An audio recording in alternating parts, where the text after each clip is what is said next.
right, y'all. Welcome to the Scott Horton Show.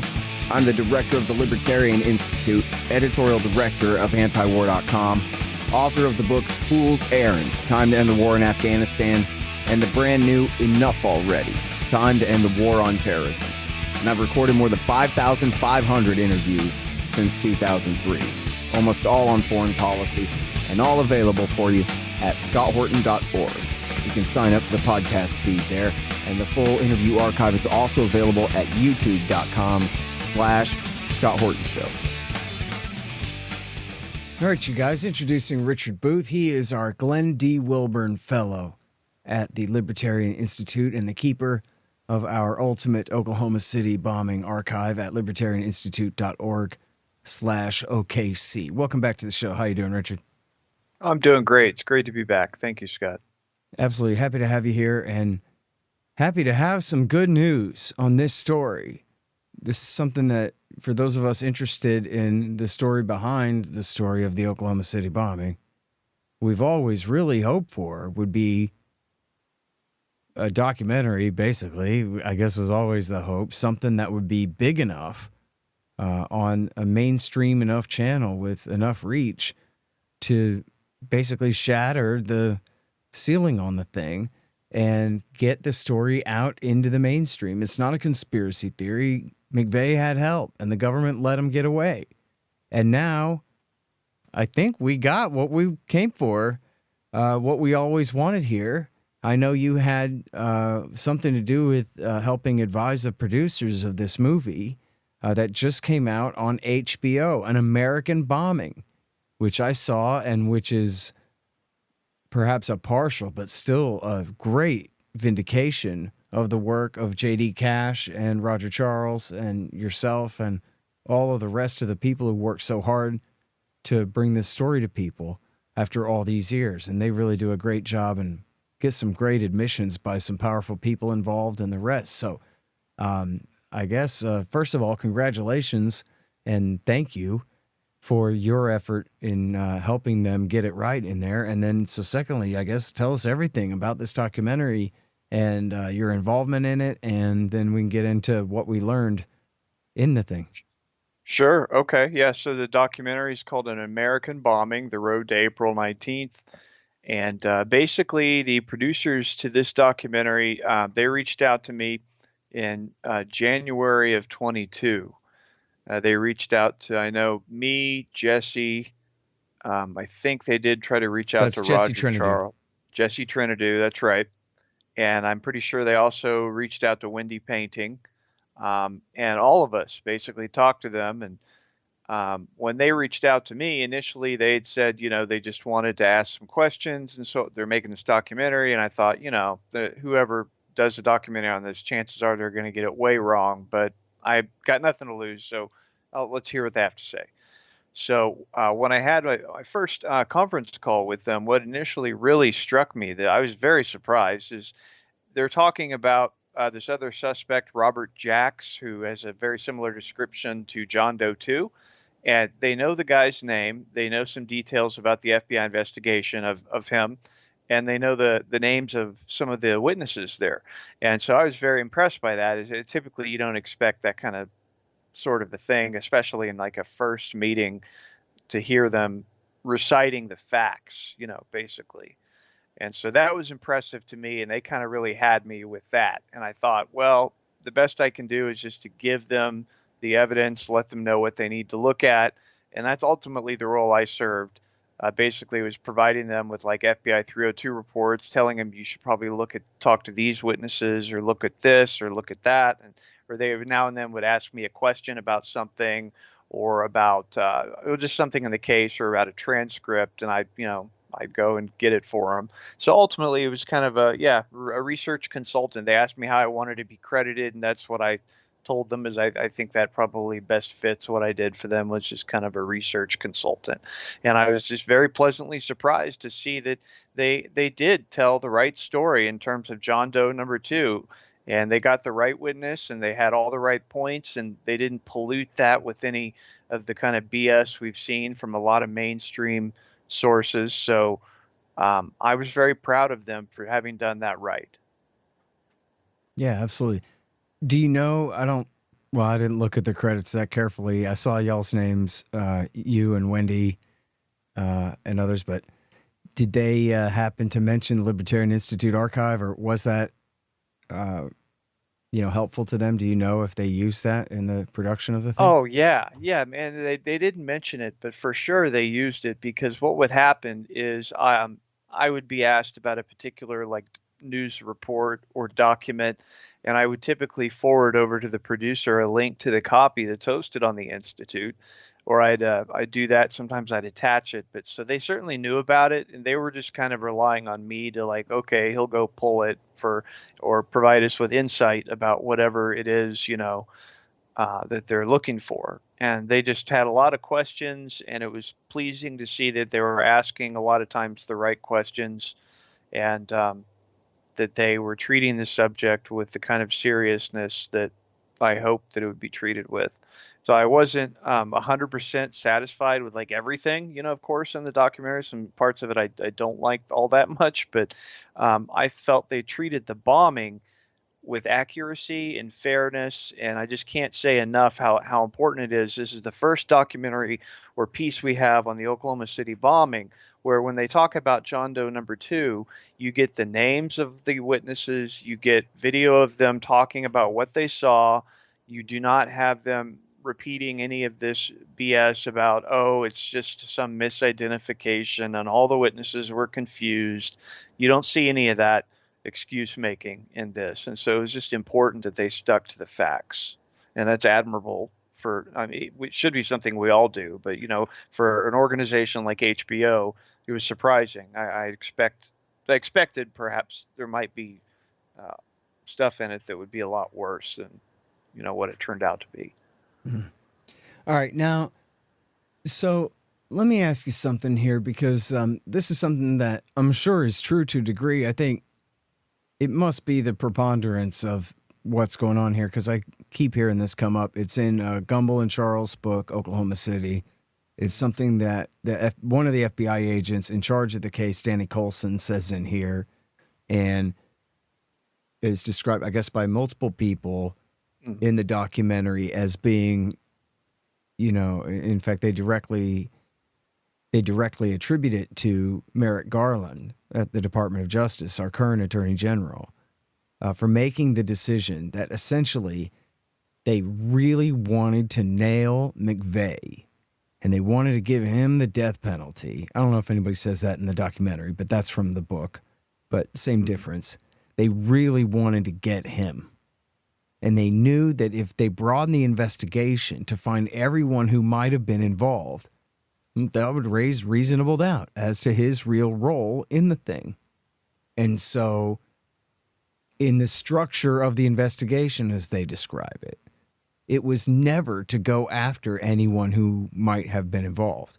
It was always to go after McVeigh and Nichols and keep it narrowed down to that. They pressured Fortier to flip, so he wasn't one of the prosecuted, but instead, or I guess he was, pleaded guilty to certain things and whatever and testified. But other than that, they said there is no John Doe 2. Forget about that and narrowed the thing down. And it's funny because, especially like the way it comes across in here, the way Colton says it, they're just like, yep, that's the decision that was made. I mean, but what they're really saying is that they were accessories to this thing and they let guys get away with it. But that raised the question that I'm trying to get to here with all my talking.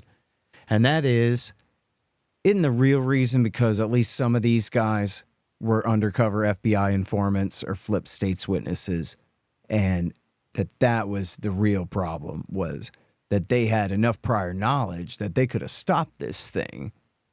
Or certainly if it's guys that worked for them as flip states witnesses and informants, then it happened right under their nose at the very least.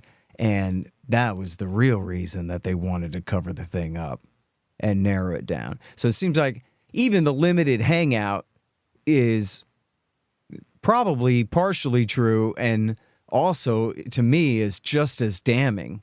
But then the real truth is that they could have stopped it and it was some of their own guys who had done it, in a sense, right?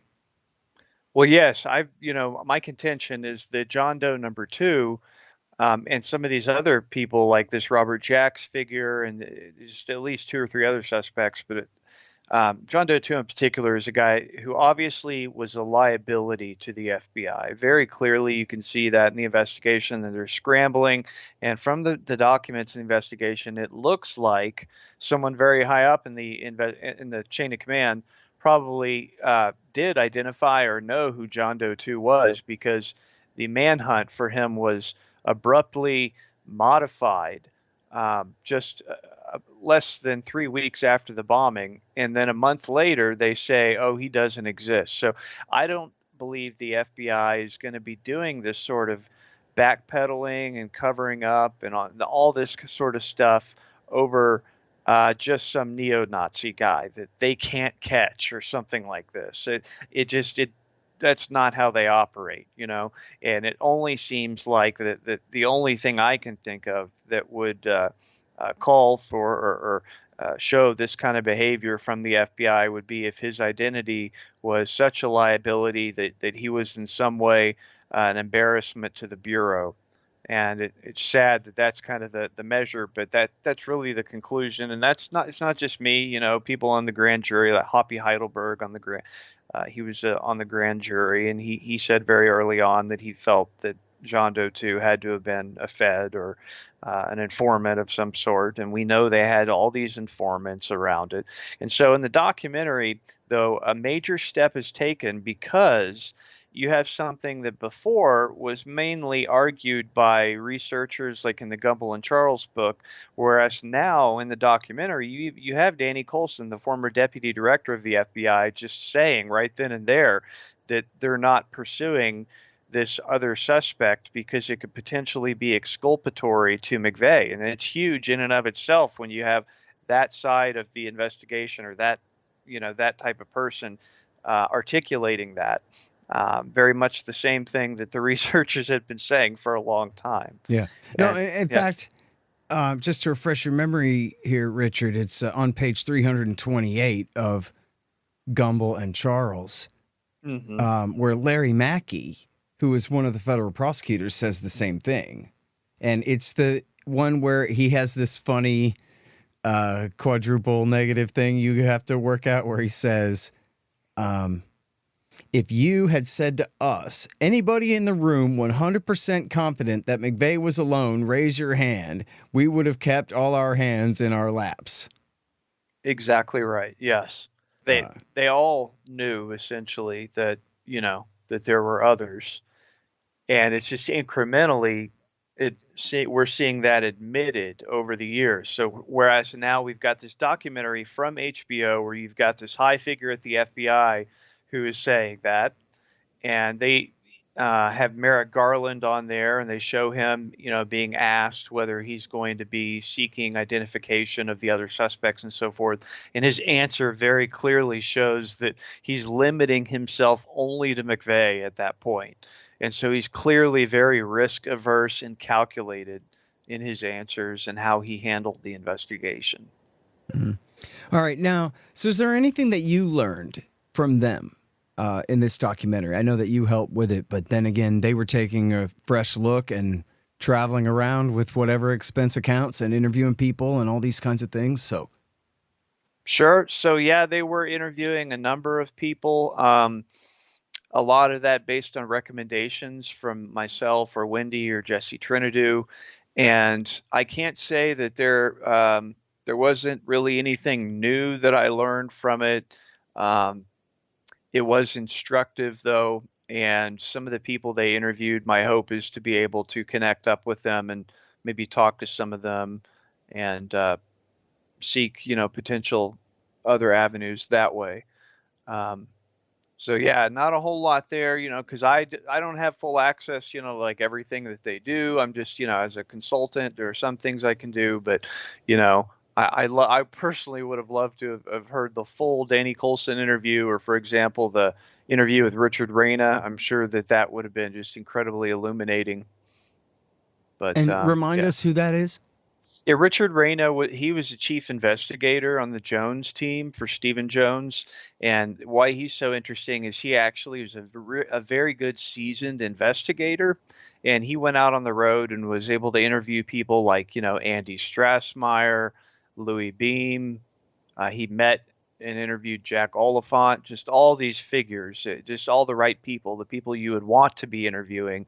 He was doing it. And this is a guy who was out there before the investigative reporters or at the same time. So he was beating down the right path. So just to show that how dedicated they were to the subject, you could see that by them interviewing people like Reyna, and people who really were deeply involved in the investigation.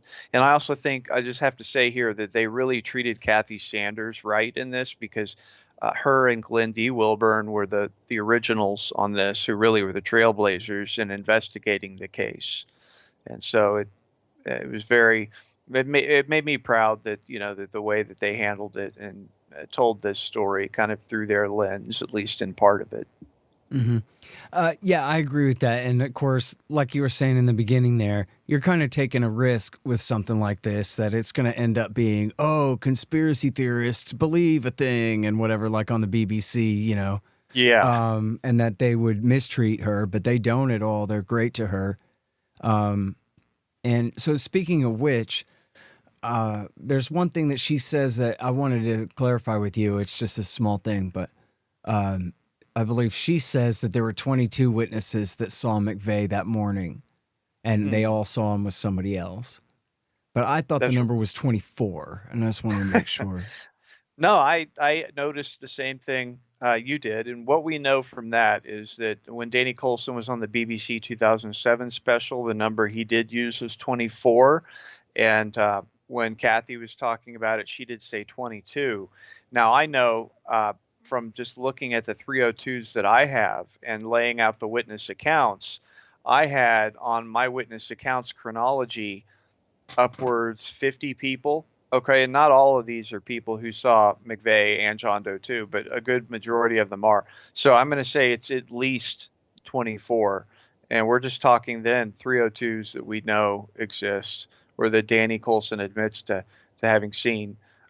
But there were so many between people in Kansas at the Dreamland Motel and those other areas, and also in Oklahoma City. You have I think that must be in Pritchard's book, because I knew that talking point at least before that BBC documentary.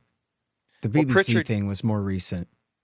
Yeah, that was 2007 was BBC. But certainly Pritchard in his 97 book would have argued about how there were so many witnesses at the Dreamland. Yeah. Yeah. You should take the time, if you can, if you have it, to parse through those 302s and see what is the exact number by your own count.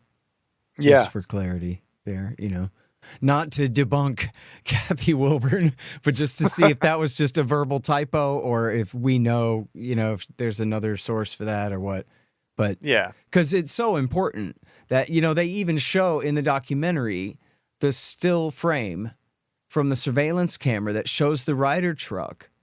But the outrage there is that still frame is from the same side of the street as the Murr building, but a block or two down, when the Ryder truck is stopped at a red light, or presumably, or is driving by slowly. Yeah, I think it's on like a bank ATM, and it can see out the window, and you see the Ryder truck driving by. Mm-hmm. But really, if they had delved at all into the surveillance tapes, and I did send them all the material. Yeah, that's the only one they used at the trial, for sure. Yeah. And we know, though, from that evidence, as I've reviewed on other broadcasts, that it's all there to show they had everything up to and including the bomb detonating. Well, and I remember at the trial, I would read the daily coverage of the McVeigh trial at the time. Rocky Mountain News and the Denver Post had the best coverage, but AP and a lot of others did a pretty good job covering the trial. And they didn't get the irony in it. They would just report that, the testimony today was a young girl whose family was killed, and she testified about how sad she was. And that took 6 hours, and then the jury went back to their hotel, But there was no evidence presented. The whole thing was like the prosecutors then cluck their tongues and then look at the jury like, you're not going to let this guy get away with this, are you? but they would never present any evidence that he did it because they couldn't. Or at least, direct evidence about him that morning. They had all this other circumstantial stuff, of course. And I'm not saying he's innocent, but I'm just saying they didn't want to put him at the scene of the crime because they had all these witnesses and all these camera angles that all included other people who they wanted to pretend didn't exist. Right. It's the most absurd thing in the world, especially if you already are hip to what's going on. And to watch all that play out in real time is crazy. Oh, absolutely. And I think that's actually the key thing about this documentary that I think will be important in the long run is that it acknowledges that there were these others. And it's a huge, huge thing for us to have a mainstream documentary that could be viewed. I mean, it was like #1 the week it came out on HBO or on Max. Well, and it's all headlines too. I mean, if you Google the name of the thing, there's a bunch of news stories about it. And like, oh, wow. And I don't know how many of them are really picking up on the important parts, but some of them are, Sure. And eventually, they will. And people who watch it, I think will walk away knowing they'll say, well, who's this other guy in the truck? Because they didn't try to like debunk that or spin it or anything like that. Yeah. Which you would expect even nowadays if PBS Frontline did something that they would like try to spin it or just because of how investigative reporting has become. Mm-hmm. And so it's a testament, though, that they didn't do that and they went the right course and admitted, hey, this guy was there. And here's some people talking about why maybe they didn't go after him. Mm-hmm. Hey, you guys, did you know that I don't just write books, I publish them? Well, the Institute does, and I'm the director, so yeah. 13 of them now, including my 4. We published 5 more in 2023. Lori Calhoun and Tom Wood's books about the COVID regime, Joe Solis Mullen on the fake China threat, Jim Bovard's latest, Last Rites, and our managing editor Keith Knight's Domestic Imperialism. And we've got more great titles coming in 2024. Check them out at libertarianinstitute.org/books and help support our anti-government efforts at libertarianinstitute.org/donate. And thank you. Hey, y'all, Scott here. Let me tell you about Roberts & Roberts Brokerage, Inc. Who knew? Artificial bank credit expansion leads to price inflation and terribly distorted markets. If you've got any savings left at all, you need to protect them. You need to put some, at least, into precious metals. Well, Roberts & Roberts can set you up with the best deals on silver, gold, platinum, and palladium, and they've been doing this since 1977. Hey, if you just need some sound advice about sound money, they're there for you, too. Call Tim Fry and the guys at 800-874-9760. That's 800-874-9760, or check them out at rrbi.co. That's rrbi.co. You'll be glad you did. Well, you had in the past people like James Ridgway who wrote for Mother Jones, and the take there was it's kind of alternative liberal media in a way, or progressive media that's interested enough in real white supremacist stuff to want to dive in and do real investigative journalism about it and not just go with the nightly news kind of thing. So that was their hook, was what's going on with these Nazis. And of course, Ridgway did a great job writing about this. And there's that other guy, I'm sorry, I can picture his face, but I forget his name.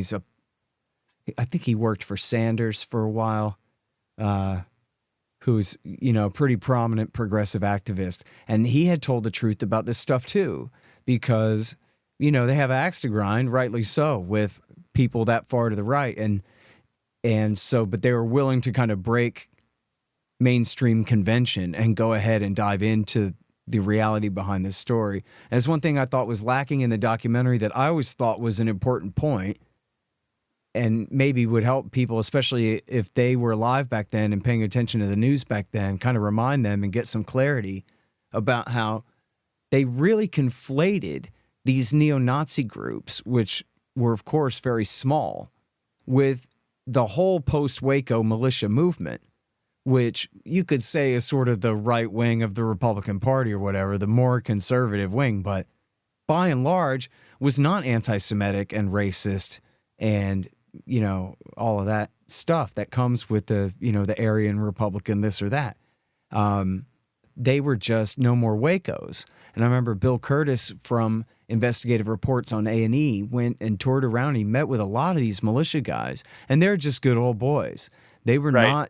not, and so, but what happened at the time was they crucified all those militias with McVeigh's crime and his friend's crime, and said, this is, everybody to the right of Rush Limbaugh, and maybe even including him, is responsible for this, and especially all the militias, all the militia movement. And it really just shamed them right out of existence. When the reality was, McVeigh had gotten kicked out of, I think, the first Michigan militia meeting he went to. They said, get out of here, Fed boy, or something, or whatever it was that he did, called for direct violence and action right there. And they booted him right out of there. And then meanwhile, he was actually a Nazi, which is a thing. And they let the neo-Nazis get away while painting people who weren't Nazis as Nazis, basically, is how that played out. And yes, they could have said that much more succinctly than I did, but that was an important part of this, was that they blamed your average Joe's militia when it really was this small group of not just Hitler lovers, but as we'd already discussed, a bunch of them are undercover cops. They're closer to the FBI than they are to the neighboring militia.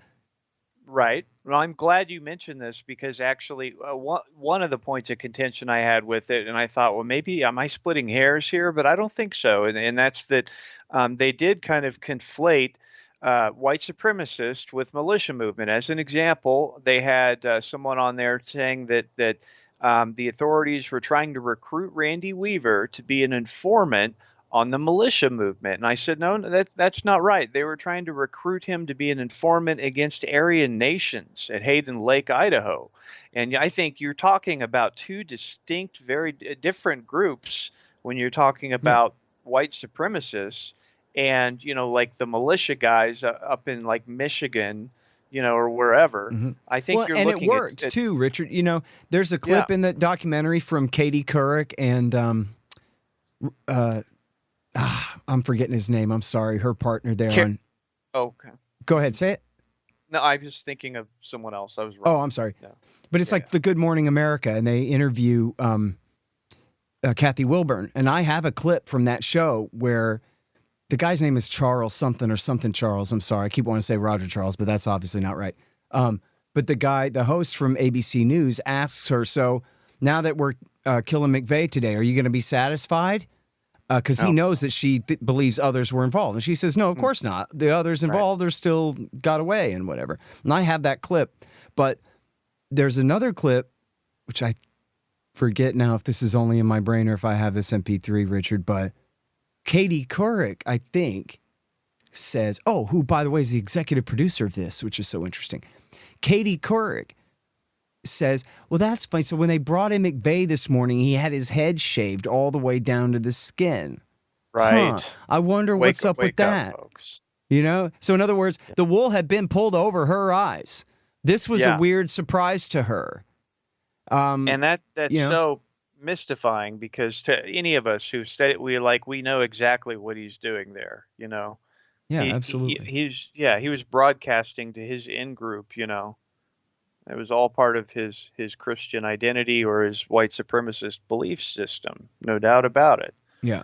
And by the way, for people listening, that's, Christian identity with a capital C and I. That is a very specific thing. That doesn't mean anyone who identifies as a Christian. It's a very particular sect of white supremacists. People sometimes misunderstand that. So Richard wasn't painting with a broad brush there. He was talking about a very small sect of wackos. Yes, I don't want to impugn anybody's religious beliefs for sure. Christian myself, but when I say Christian identity, definitely referring to a very specific, particularly American 20th century religious sect that's really basis is white supremacy. But you do find it among the adherents, and they covered it very well in the documentary, covering the 1983 farm crisis and the people in that community who were stirred up by that, where you had the CSA and the order carrying out their bank robberies and were on this trajectory towards committing acts of terrorism. And it did murder a guy, a radio host, So they did well in covering how the guys who were doing this before McVeigh were these white supremacist types. And I think that a finer line could have been made, or a distinction could have been made between them and the militias. Is I think the militias are just unfairly maligned throughout all of this. So they're not McVeigh was not one of them, and I don't think that the militia people had any involvement or connection at all to McVeigh, where on the other hand, he had a great deal of connections to white supremacist figures who are definitely criminals and Yeah. unsavory elements, murderers, you know. Yeah. By the way, so we should also mention, this comes across in the documentary and it's important, right? Is that where the Department of Justice wanted to narrow it down to these two guys for all their various reasons, that Timothy McVeigh's defense had the same, in the end, the same kind of thing going on under a different incentive. Because if they went into who all had done it other than McVeigh, they were implicitly admitting that he had done it. And they're, completely just enjoined as his defense from saying, yeah, he did it, but these other guys did it too. That's just not going to work. And so they then had their own huge disincentive for going down that trail. But they did show Nikki Deutschman, who had been the chair, or the forewoman of the Nichols trial. And I have a clip of her too that I think I got live off the TV from when that thing was over, that she said, we know there was so much going on, so much more going on here, and they did not do a very good job of proving that he had anything to do with this. And we want to know the rest of the story that they're not telling, and that kind of thing. I think it speaks to the strength of our case, the citizen's case, the citizen journalist case, that, people like the foreperson on this jury, the Nichols trial, who's able to see a great deal of the evidence, far more than average citizen, reaches the same conclusions that we do. And that, is that there obviously were others involved, and that is my hope, is my takeaway that people will get from this, is if they, there are other parts that I totally disagree. I like the last 5 minutes, the January 6th stuff, I thought was just rubbish. And, but what can you do? There's nothing I can do about that other than to say, well, they got the Oklahoma City stuff right. Man, I guess that part was so stupid, I forgot all about it. Well, it's the last completely dismissed 5 minutes, and it really was stupid, man. They just what they try to do is like Jeff Toobin's central thesis of his book, where he argues essentially that Tim McVeigh was just a regular old run-of-the-mill conservative, just a Republican, in other words. And so at the very end, they have Bill Clinton on there, and they have him, he says this quote where he says that the words he used, and he is McVeigh, he says the words he used, the arguments he made, literally sound like the mainstream conservatives today. Which like is such a crock. Yeah. Like he won, right? And my immediate thoughts were, okay, what words, what arguments, what examples? Because I'm not seeing that at all from any mainstream conservatives. And that's an attempt to link, conservatives to the terrorists. Which is exactly what he did then. Yeah. And in fact, he bragged, of course, as I know you know, he bragged that the Oklahoma City bombing saved my presidency. He said that on Air Force One right after the re-election in 1996. And absolutely, I was going to say earlier, but it sounded too kooky, but I don't even mean to stand by the kookiness, but I'm just saying they exploited the thing to demonize the militia and demonize the right to such a degree that a lot of people who, for example, knew about the FBI informants being involved and Andre Strassmeyer and stuff, concluded that the government did it deliberately, and that was why, was to frame the militia for it, to destroy the militia movement and the arming up of the populist right in the face of Clinton tyranny. And sure. Yeah. Which, in the scheme of things, the militia movement was small and marginal, and they all had day jobs, and they weren't really going to do anything. They were just saying, don't do any more Wacos, and we won't do anything. Was all it was really about. They were not a real challenge to the power of the governor of your state. You know what I mean?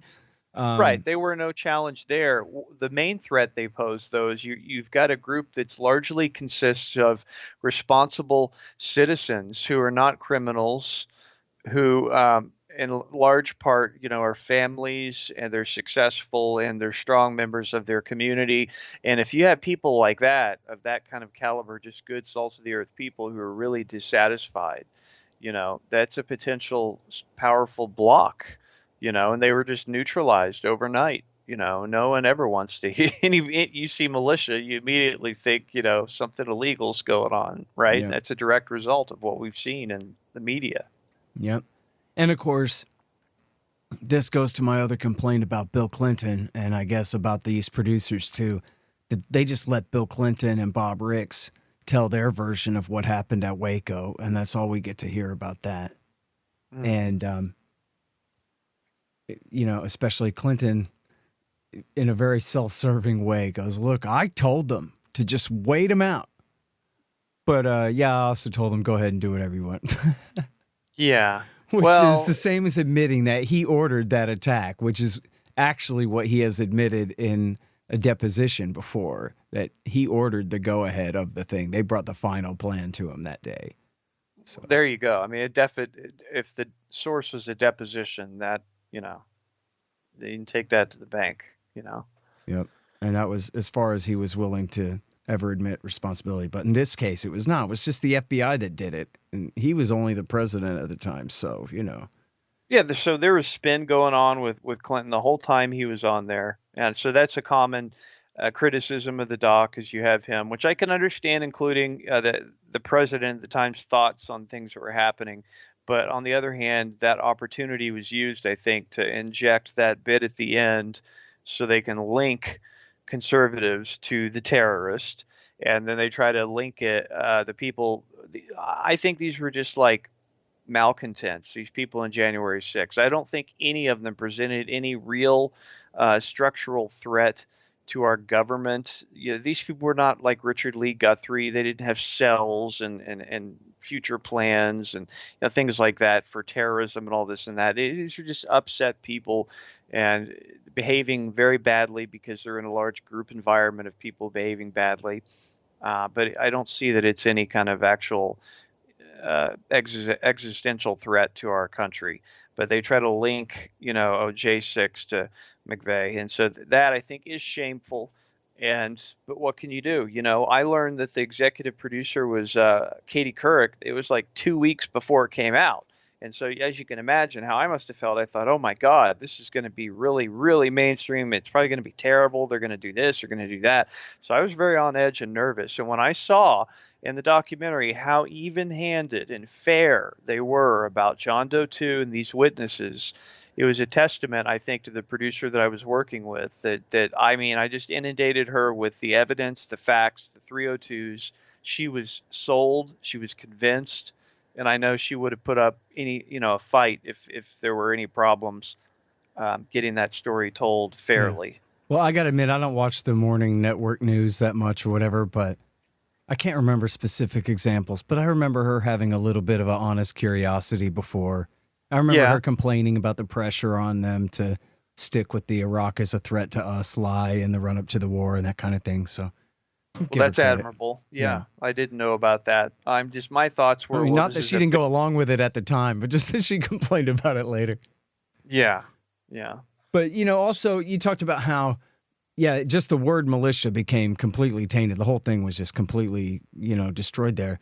I guess, wouldn't have fit in the documentary, but I'll say it because I think it's important that Oklahoma City, unlike what McVeigh was going for there with the, I guess, revenge, and we'll see what happens after that or whatever, that what he really did was he legitimized the Waco massacre after the fact in the minds of so many people. Not that anyone really, explained this in English in a way that makes any sense, because it doesn't. But the idea basically is that the Davidians did the Oklahoma bombing, and so screw them. When actually, no, it was just revenge. In part, it was revenge for what had happened to them, and they didn't have anything to do with it at all because they were all dead. They had all been killed. But the problem was, it just became, if McVeigh cared about what happened to the Branch Davidians, then anybody who cares about what happened to the Branch Davidians is like McVeigh. And it was that Right. kind of simple in people's simple minds. And I know from being a radio host and especially from being a cab driver that that's just exactly how it was. Probably still is to this day. That you say Waco and they say, what about Oklahoma City? That's right. Like it's Yeah. a Pavlov's dog response, a conditioned response that you're just From not us. allowed to care about what happened to the Branch Davidians. Otherwise, you're the kind of guy who would have done Oklahoma, you know? Right. And From even a when I remember a mass guy in my cab, psychology Richard, perspective. sorry, I'm just complaining, but I remember a guy in my cab. I was just saying it was all feds that did Oklahoma City. And he's like, you got a bomb in your truck? And I'm like, dude, you're not even paying attention. I'm blaming it on the government. I'm not the government. I'm a cab driver. You're getting your metaphor all mixed up here, you know? But they just can't even listen. They didn't want to listen at all. Mm-hmm. Well, this is just how people are, and you're absolutely right that the psychology behind it, that's dead on accurate, and yeah, that's just how people view things, and stories are always going to be spun, in a manner like that. You see like clips of Joe Biden when he was during the Waco hearings, when he said he just repeatedly said that the Branch Davidians, they killed themselves. They committed suicide. The government was not involved in this, and he's just saying it as if it's fact, you know, and people will just go along with that, and their supporters, and his supporters will too, and they'll the same thing. They think, well, ask them about Waco, and their immediate thoughts are, well, they're the bad guys. They obviously did something wrong. It's a sad testament to the thinking populace or non-thinking populace, as it were. But it's where we're at. Yeah. Hold on just one sec. We got to make some money here. Man, Starbucks support for Israel's ethnic cleansing campaign is almost disgusting as their coffee. Don't you just hate them? You, me, and a lot of other people, too. It's time to boycott and divest from those genocidal blood-drinking traitors at Starbucks. But you're still going to need your caffeine in the morning. Well, you guys are going to love Moondo's coffee. It's so good, and the price is right. Check out a massive variety of awesome-tasting coffees at MoondosArtisanCoffee.com. You'll be glad you did. That's MoondosArtisanCoffee.com. Hey guys, I had some wasps in my house, so I shot them to death with my trusty Bug Assault 3.0 model with the improved salt reservoir and bar safety. I don't have a deal with them, but the show does earn a kickback every time you get a Bug Assault or anything else you buy from Amazon.com by way of the link in the right-hand margin on the front page at scotthorton.org. So keep that in mind. And don't worry about the mess. Your wife will clean it up. Well, folks, sad to say, they lied us into war. All of them. World War I, World War II, Korea, Vietnam, Iraq War I, Serbia, Afghanistan, Iraq War II, Libya, Syria, Yemen. All of them. But now you can get the ebook, All the War Lies, by me for free. Just sign up for the email list at the bottom of the page at scotthorton.org or go to scotthorton.org/subscribe. Get All the War Lies by me for free, and then you'll never have to believe them again. It was interesting seeing Bill Clinton talk about Waco. At one point, I forgot which sentence it was, but he kind of looks down into the left, which is a tell of some kind, I don't know exactly, but back into the left. No, he looks down as kind of, you could tell something that he's thinking there that he's like burying. Interesting. Yeah. But I'm not trying to read his mind. It's just something going on there. Well, no, But sure. he I talks mean, about, and I think this is probably the clearest explanation I've had of what went on the government side of the CSA siege there, where he was the governor and he told the cops, wait them out. Don't go in there. There's too many civilians. I don't know if that was, someone else's advice to him or whatever, but that was apparently his order, was to not raid them. Then later, we did see he became president, and the ATF screwed the whole thing up a month and a week into his presidency. And then apparently it was his order to wait him out because it was 6 weeks before the FBI finally went in. And again, he admitted before that he finally gave them permission to do that. But it just goes to show that he knew better. Otherwise, he would have told the FBI to just raid the place on the third day, right? Well, that's right. He knew from his experience being governor that when the CSA raid happened, that was April 19th, 1985. But when that happened, There were, no casualties at all. And the person who was in charge of that was Danny Coulson, who's the FBI agent appearing in the American bombing documentary. So he was really the right person to have there. Um, and basically, I think that it probably would have ended up different with Waco if you had different people kind of in charge of that whole thing. Um, yeah, it was just terrible. Well, you're right. He knew from CSA that, well, if we wait it out, we negotiate successfully, there can be an end to this. And with the negotiations with CSA, Danny Coulson brought in Robert Millar from Elohim City to serve as a mediator, and he talked to James Ellison, the leader at CSA, and Kerry Noble. And I think also a small part of what maybe convinced them is Coulson told them, if you guys open fire on us, I'm going to send that Huey helicopter up there. It's got a 50 cal on it. And within 60 seconds, all of the children in your community will be dead. And he told Kerry Noble that. Kerry Noble has said that, and Danny Coulson has said that. So I think it was made abundantly clear that what the FBI was willing to do. And then they found what they needed to do to de-escalate it. Yeah. Well, anyway, I'm sorry, I got Waco tangents, but let's go back to the Nazis. What did this attack with McVeigh? Yeah. So what all do we learn about them in here, and what all can be said definitively about them beyond that? Well, we don't hear a whole lot about the names of the neo-Nazi figures in the HBO doc, but they do talk about, they have Mike Betcher from NBC. He investigated Lady Godivas and Strassmeyer and Carol Howe, and this guy's with NBC, and he was like Roger Charles's competitor. They knew one another. They were peers, and they both investigated this and considered it to be, factual. And so Betcher says, where did they get the money? Or where did McVeigh get the money for all of it, travel, lodging, all that stuff when he has no source of income? And it cuts to a clip, of the ARA recruiting video. It shows him dumping money, but they don't go into detail like naming all of the individuals. Who we're talking about here is Peter Langan, Richard Lee Guthrie, Kevin McCarthy, Scott Stediford, and Mike Brescia. And these guys called themselves the Aryan Republican Army. They robbed a series of like 22 banks in the Midwest from 94 through 96. And these are guys who, number of them would live at Elohim City. Mike Brescia, for example, was roommates there with Andy Strassmeyer. And what researchers believe and what the evidence tends to indicate is we believe that the Oklahoma City bombing was planned in the fall of 1994 at Elohim City. And the kind of people present who would be willing to engage in activities like this are going to be the ARA members who are down there at the time. And we believe that it's going to be, Langan, Guthrie, McCarthy, Stediford.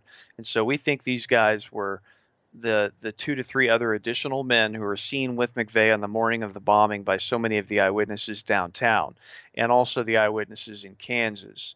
And we know through informants within the group that one or more members have accused others of direct involvement in the bombing plot. Kevin Peter Langan there was an affidavit that came out through Jesse Trinidad, where he talks about on April 20th, the day after the bombing, Scott Stediford and Kevin McCarthy show up at the ARA safe house, and they have just got back they're on the road. They had been on the road the whole day prior.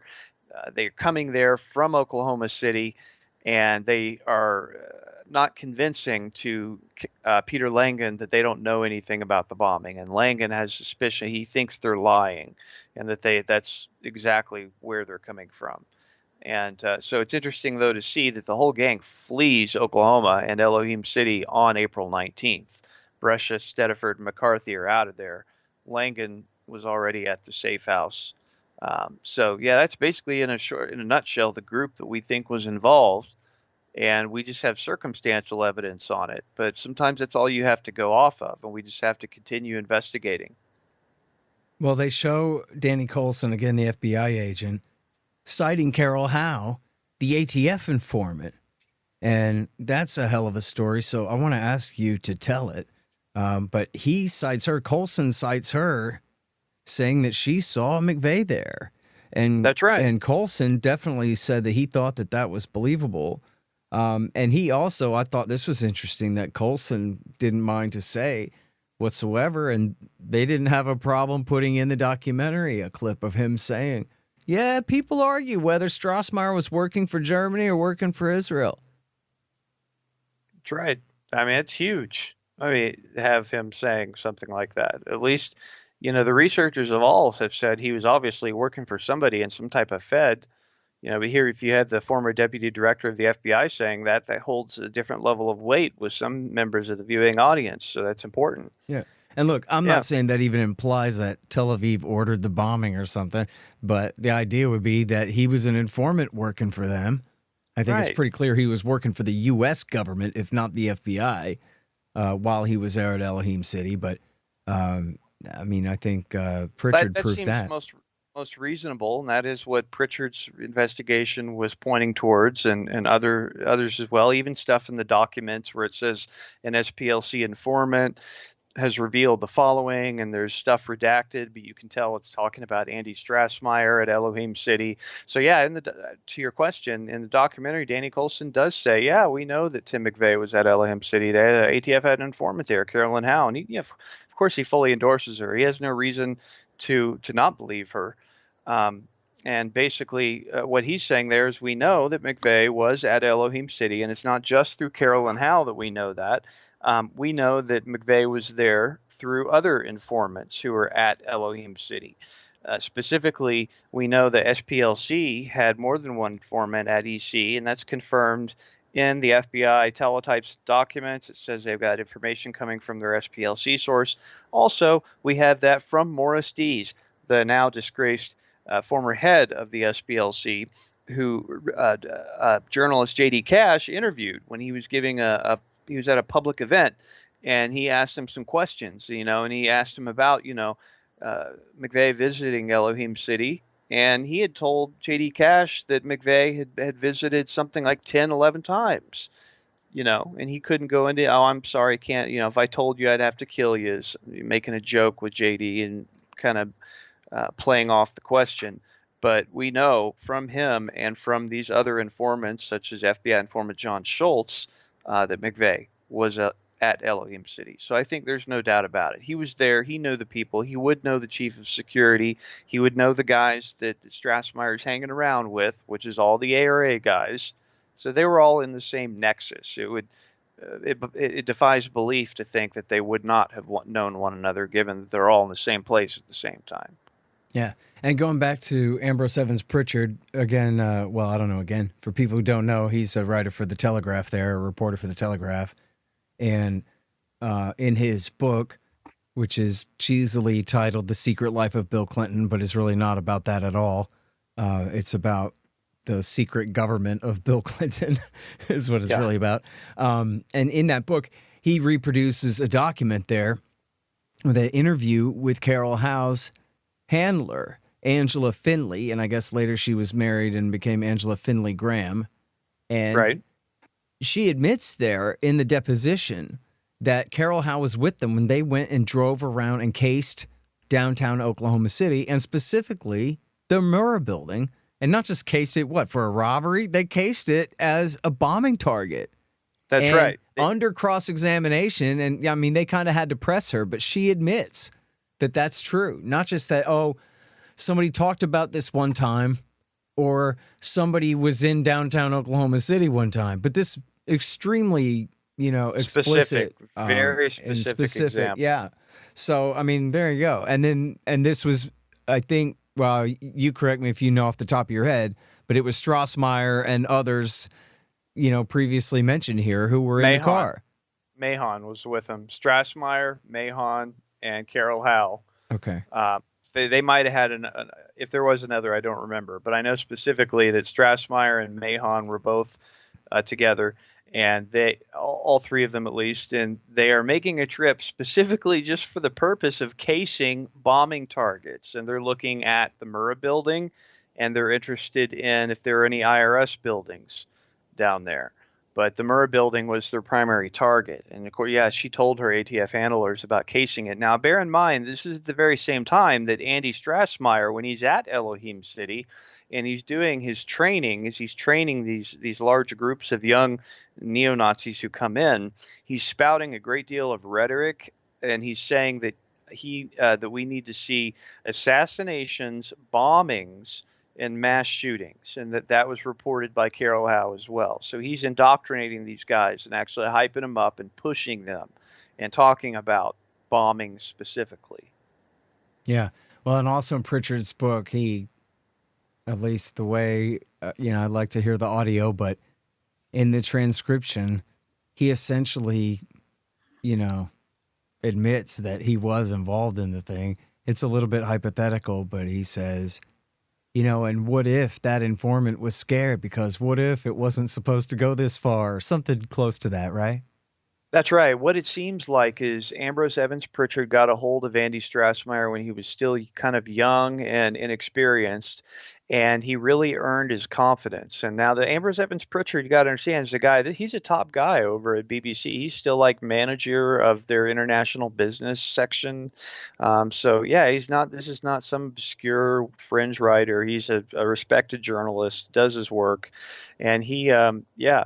Absolutely, this is something that Andy was talking to him about, and he got him to be very frank with him. And so what he would do is he would say, the informant this or the informant that. And well, obviously, when he says the informant, he's talking about himself, and he very, very much basically admits that he was a law enforcement source reporting back about a bombing operation. He does say some interesting things about that operation. He says that they changed the time of where the truck bomb was going to be delivered, which might explain why, if there were a sting operation and the feds are out there waiting for it in the middle of the night and doesn't show up, they all leave, and then the bombing is successful the next day because the time has been changed. And so Strassmeyer speaks about that a little bit. And it's just one of many little pieces of evidence, 1,000, pieces you all put together that kind of paint this picture. Yeah. All right. Now, I wanted to mention some of the people whose great work has been vindicated by this documentary. I really hope people will watch. But, of course, it really begins with Glenn and Kathy Wilburn. Yep. Glenn, whose fellowship yours is named after, or what your fellowship is named after him. Yep. And then, of course, J.D. Cash, who is a friend of mine and a great guy, and a reporter for the McCurtain Gazette there in Oklahoma. And then, of course, his friend Roger Charles, who we mentioned here, who was an investigative reporter for ABC News and a good friend who recently died. And our current friend, Jesse Trenadu, the heroic lawyer whose brother was murdered in a side story of this case, which we've covered in the past, and who has done so much to get the truth out. And, of course, yourself and Wendy Painting, who wrote her PhD thesis on this story. And then, of course, William Jasper. I know JD always was mad and just said just said that William Jasper just copied him. But from the New American Magazine, he did a lot to get the truth of this story out. And to my recollection, didn't get caught up in a bunch of goofy stuff either, but did a good job on it. And also Charles Key, I don't know, I guess he's not around anymore, but he was a state representative in Oklahoma back in the day who did a documentary about this, which I think I have on VHS somewhere if you need it. Do you have that? It has a bunch of stuff in it. Yeah, I've got that for sure. And he then was Mark an early Ham, fighter. Mark Ham, who wrote this book, which I still haven't read yet, but I know he was the one who really connected McVeigh with the bank robbers all across the Midwest there. And I don't know if you want to mention anybody else, but, pat on the back to all those people for now, going on 3 decades who've been working to get the truth about this out. It's an unforgivable cover-up, and I can't imagine for the people who actually lost family in this thing that they have to suffer through this level of government, as they call it now, gaslighting them about the truth of this story. It's just horrible that has gone on, and I think what people can see when they look at the facts of this case, any reasonable person will conclude that other people were involved, and I think that most fair-minded people would like to see these others identified and apprehended, or at least explained, or something, because of how many people who died. And that, I think, is what's going to keep this story going. As long as people continue focusing on that, that's only going to get more people interested in the case. And my whole goal in talking to them at HBO is, well, I can point them at the right evidence. I can point them who to talk to, who to look at, what to look at. And I'm just glad that they were serious and they were persuaded by it, and stuck to their guns. Absolutely. And also, I just think it's great that the Libertarian Institute was able to be a resource for them and, for you, and educating them in that way. And of course, you get 99% of the credit for those documents, but a few of them were mine. Yeah. But well, hey, we made a kind of an impact there. And that's the whole purpose of the archive. Is we want everyone, from people like HBO level, if you're doing a doc, to them all the way on down to independent film. Anybody, you're a student of the case, whatever, you want to jumpstart your investigation. Well, how about a material that it would take you 3 or 4 years to gather? It's all right there, and that's the goal. Is to get eyes on the material. Yeah, absolutely. And again, that's at libertarianinstitute.org/OKC. And it's the motherlode there, and all the finest of materials.